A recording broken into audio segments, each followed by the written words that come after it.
Hey, it is Matt from Landsiedel Fitness. I am here today to talk to you guys about the Sartorius muscle and show you the best mobilizing and strengthening exercise for the Sartorius. So the Sartorius is a muscle that inserts at the knee and comes up, crosses the quads, and comes and inserts at the hip. So what this muscle does is it brings the hip into flexion, it brings the knee into flexion, and it does external or lateral rotation at the hip, okay? So there's lots of functions that this muscle has, so it is important to have this muscle to be mobile and to be strong. So what we're gonna do is we're gonna start with some mobilizing exercises. So what we're gonna do is we're going to come back into a 90-90 position, okay? So both of our legs are facing left, which means I am going to be targeting my right Sartorius, and I will be on my left arm, okay? So this is the leg that I'm stretching here.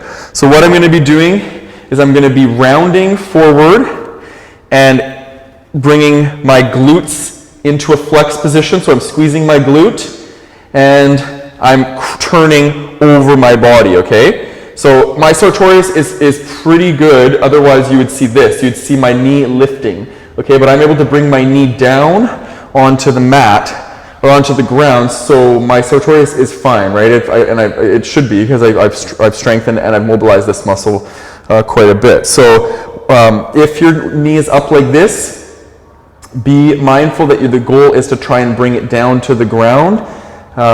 Also, something you want to be mindful of too is that your foot is in a dorsiflex position, so your toes are pulled up to your shin. Otherwise, because your knee is compromised in this position, right? You could injure your knee in this position if you applied too much weight, because the knee stabilizers aren't working when your toes are pointed. So bring your feet back, and now your knee stabilizers are active as well, okay?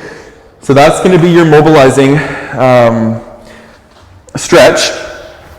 And for strengthening, we want to do two things. So the first one is going to be a close stance squat. So we're going to bring our feet really close together, and we are going to move down into a squat. Okay, so we want to make sure with the squat our chest is tall, our core is active, and we are coming down and sitting into the movement, not folding into the movement. Otherwise, it's hip flexor dominant, right? So we want it to be dominant in the quad and in the glute, okay? So coming down and up. Strengthening exercise is going to be a box step up. What we want to make sure is we have a box that is level with knee height, so knee joint and hip joint are going to be level. So you can tell this one is too high for me.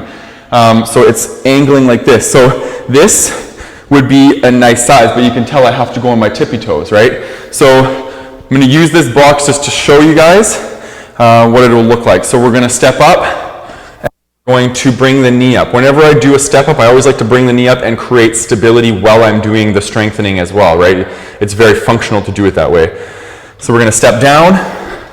What I'm focusing on is not pushing off with this back leg. Okay, as soon as you push off with the back leg, that is now the working leg. This is the working leg that's on the bench, okay? So one of the tricks that I use is kind of like a rest, pause, or sort of like a start, pause, start concept. So you're going to start the movement up like this, you're going to stop, and then you're going to finish the movement and drive through, okay?